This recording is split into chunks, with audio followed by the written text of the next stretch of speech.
Assalamualaikum warahmatullahi wabarakatuh. Alhamdulillahirrabbilalamin. Allahumma sholli ala sayyidina Muhammad wa ala ali sayyidina Muhammad. Kesempatan ini adalah mengaji kitab Sunan Nasa'i karangan Imam Nasa'i dengan syarah Hafidz Jalaluddin As-Suyuti dan Hasyiah Al-Imam As-Sanadi juz 3. Kitab Sunan Nasa'i juz 3 dengan tema yaitu hikmah sholat malam, dengan beberapa penjelasan sebagai berikut ini. Bismillahirrahmanirrahim. Ini adalah doa Rasulullah Shallallahu Alaihi Wasallam. Allah adalah cahaya langit dan cahaya bumi. Di situ pada kitab Syarah Nasa'i, ay munawwiruma wa bika yahtadi man fihima. Wakila al-mana antal munazzahu min kul aibin. Yuqalu fulanun munawwirun ay mabratun ay mabra'un min kulli aibin wa yuqalu huwa ismu badkhin taqulu fulanun nurul baladi ay muzinu. Allah Subhanahu wa taala adalah cahaya langit-langit dan bumi. Yang disebut adalah di situ adalah Allah memberikan cahaya, yaitu Allah yang memberi hidayah kepada kita semua. Allah yang memberi petunjuk kepada kita semua ketika kita hidup di bumi. Ada suatu ucapan oleh ulama bahwa yang dimaksud di situ adalah anta, yaitu kamu. Allah adalah zat yang dibersihkan dari setiap cacat. Allah adalah tidak mempunyai cacat karena Allah adalah zat yang dibersihkan dari setiap cacat. Seperti halnya seorang adalah orang yang seseorang yuqalu fulanun munawwirun, seorang yang memberi cahaya. Yang dimaksud adalah seorang yang dibebaskan dari setiap cacat. Diucapkan oleh malaikat, yang dimaksud di situ adalah nama pujian kepada Allah Subhanahu wa taala. Nurul baladi, umpama contohnya fulanun nurul baladi. Fulan adalah cahaya negara. Yang dimaksud di situ adalah seseorang yang dapat menghiasi negara tersebut. Allah adalah zat yang mengatur langit-langit. Di situ adalah bitadbiri khalqihi al-muqimu li ghairihi. Allah adalah yang mengatur makhluk-makhluknya yang ada di bumi. Yang Allah adalah menegakkan, selalu mengatur kepada makhluk-makhluknya untuk orang lain. Anta hakun huwa al-mutahaqqiqul wujudi asabitu bila syakin fihi. Allah adalah kamu Allah adalah zat yang hak, yaitu Allah adalah zat yang nyata wujudnya, yang tetap tanpa ragu apapun. Kita semua tanpa ragu adalah mengakui Allah Subhanahu wa taala sebagai zat yang hak, zat yang wujud. Qala al-Qurtubi hadzal wasfu lahu subhanahu wa ta'ala bil haqiqati khassun bi la yanbaghi li ghairihi. Ini adalah menurut Imam Qurtubi, sifat ini adalah anta hakun. Sifat hak itu adalah sifat yang memang hanya dimiliki oleh Allah Subhanahu wa taala secara hakiki, khusus hanya kepada Allah Subhanahu wa taala, yang tidak dimiliki oleh selain Allah Subhanahu wa taala. Kenapa? Id wujudu li dzatihi lam yasbiquhu adamun wa lam yalhaquhu adamun bi khilafi ghairi. Karena wujudnya Allah Subhanahu wa taala itu adalah wujud dengan sendirinya, yang yang asal mulanya bukan tidak ada, dan juga Allah Subhanahu wa taala tidak bertemu dengan asal mulanya tidak ada. Berbeda dengan selain Allah, makhluk yang lain, bumi, langit, matahari, manusia, kita semua ada karena sebelumnya adalah tidak ada, karena ada yang mewujudkan. Tetapi Allah Subhanahu wa taala adalah ada dengan sendirinya, lidzati, dengan zatnya Allah, tapi bukan sebelumnya asal mulanya Allah tidak ada, tidak. Memang dengan sendirinya Allah adalah zat yang memang dengan sendirinya ada. Wa wa'duka hakun, janji Allah adalah hak, adalah benar. Sabitun, adalah zat yang adalah janji yang tetap. Wasa'atu hakun ay yaumul qiyamah, yaitu hari kiamat adalah hak, karena itu adalah merubah, yang hari kiamat adalah diciptakan oleh Allah Subhanahu wa taala. Tidak ada hari setelah hari kiamat. Hari terakhir adalah hari kiamat. Kalau hari kiamat itu adalah hari Jumat. Pada sebuah hadits diriwayatkan bahwasanya hari kiamat adalah Jumat. Maka setelah hari kiamat tidak ada lagi hari Sabtu, hari Ahad, hari Senin dan seterusnya, tidak ada. Karena memang terakhir adalah hari Jumat, yaitu hari kiamat. Wan nabiyuna hakun wa Muhammadun hakun. Nabi-nabi adalah hak, adalah makhluknya Allah Subhanahu wa taala, para nabi. Begitu juga Nabi Muhammad Shallallahu Alaihi Wasallam adalah hak. Min atfil khasi alal ami ta'ziman lahu, mengatakan khusus pada umum untuk mengagungkan Nabi Muhammad Shallallahu Alaihi Wasallam. Di situ wan nabiyuna hakun wa Muhammadun hakun, maktufnya adalah Muhammad, maktuf alaihnya adalah nabiyun, yaitu para nabi. Maksudnya nabi di situ jatuh, Nabi Muhammad di situ pada doa Rasulullah Shallallahu Alaihi Wasallam dijatuhkan setelah yaitu lafal para nabi, menunjukkan untuk mengagungkan Nabi Muhammad Shallallahu Alaihi Wasallam. Di sini adalah mengatofkan khos, mengatafkan lafal khusus yaitu Nabi Muhammad atas lafal umum yaitu para nabi.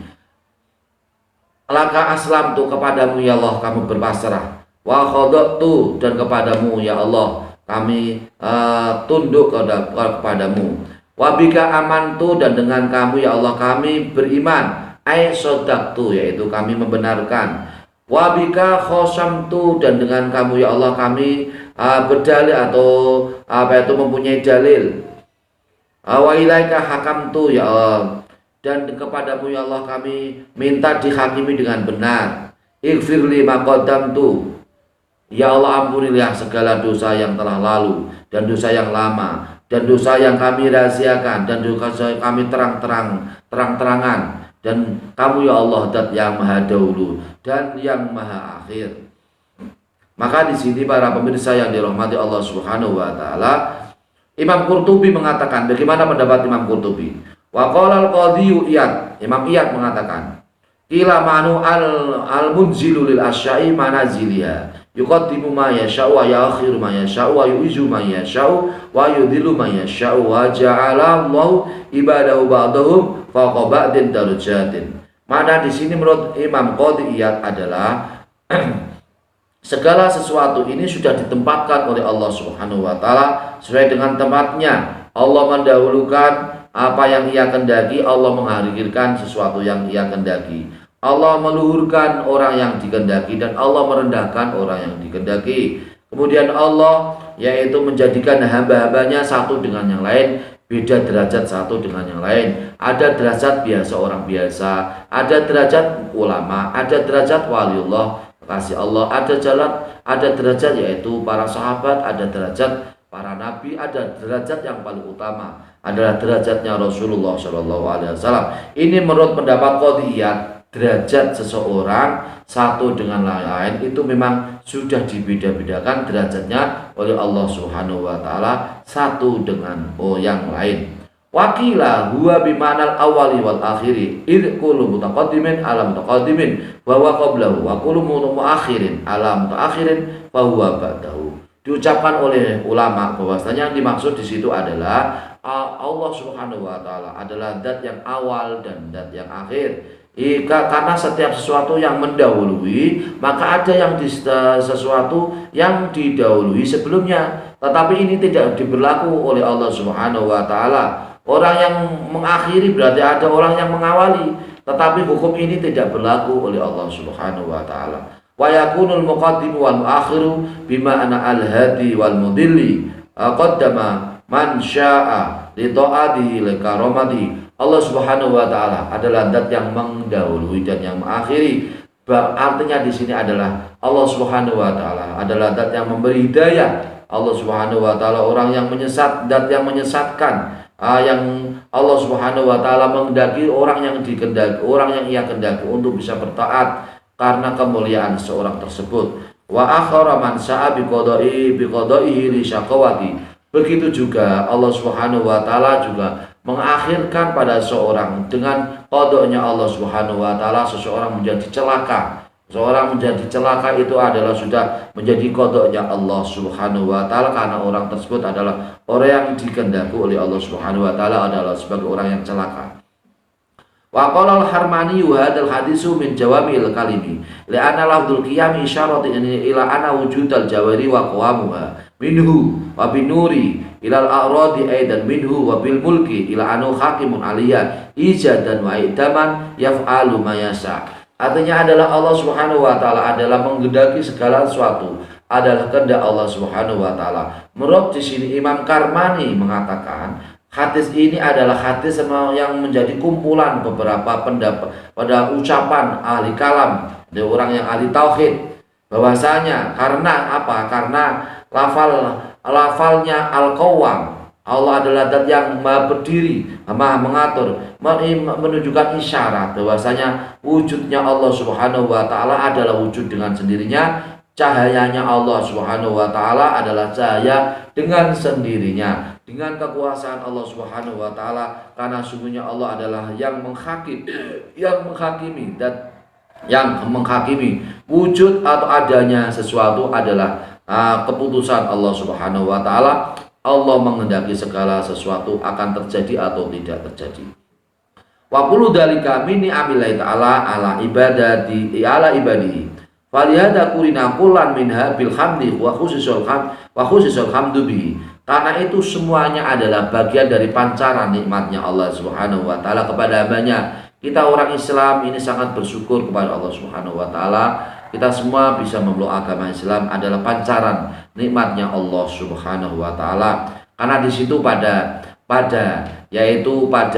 doa Rasulullah Shallallahu Alaihi Wasallam yang pertama didahulukan adalah lakal hamdu, dengan puji Allah Subhanahu Wa Taala. Ya Allah, dengan milikmu adalah puji segala puji adalah milikmu, karena semuanya nikmat-nikmat yang diberikan oleh Allah Subhanahu Wa Taala kepada kita semua menunjukkan pancaran dan adalah nikmat dari Allah Subhanahu Wa Taala. Maka di situ pada doa tengah malam, yaitu doa yang pertama adalah Allahumma lakal hamdu. Allahumma ya Allah, kepadamulah yang mempunyai puji.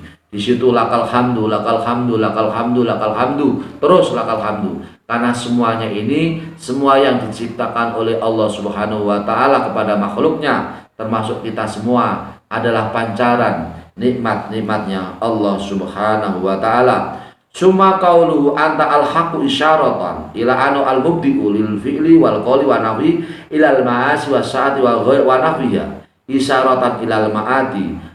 Kamu ya Allah adalah zat yang hak menunjukkan isyarat atau pertanda bahwasanya Allah Subhanahu wa taala adalah zat yang mengawali untuk setiap pekerjaan Allah, ucapan Allah, dan yang lain adalah yang pertama adalah yang dikerjakan oleh Allah adalah Allah Subhanahu wa taala sampai waktu masa tertentu, yaitu masa hari kiamat, masa kita semua kembali kepada kepada Allah Subhanahu wa taala. Kita semua bisa mendapat ridho dari Allah Subhanahu wa taala. Tempat kembali kita selaku orang Islam adalah surganya Allah Subhanahu wa taala. Maka para pemirsa yang dirahmati Allah Subhanahu wa taala, di sini Allah Subhanahu wa taala memberikan kenikmatan kepada kita semua sebagai orang Islam. Kita semua harus banyak bersyukur kepada Allah Subhanahu wa taala. Juga ada yaitu doa yang dilakukan oleh Rasulullah Shallallahu Alaihi Wasallam. Doa yang dilakukan oleh Rasulullah yang sumbernya dari Aisyah, ya, sumbernya dari Aisyah.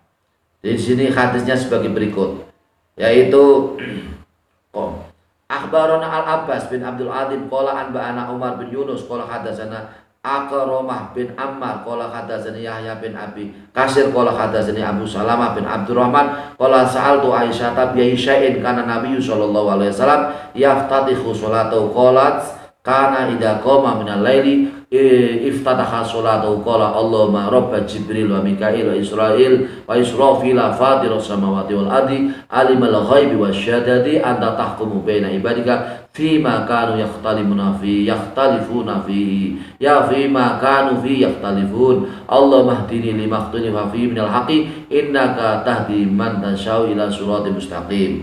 Ini adalah hadis yang sumbernya dari Abu Salamah bin Abdurrahman.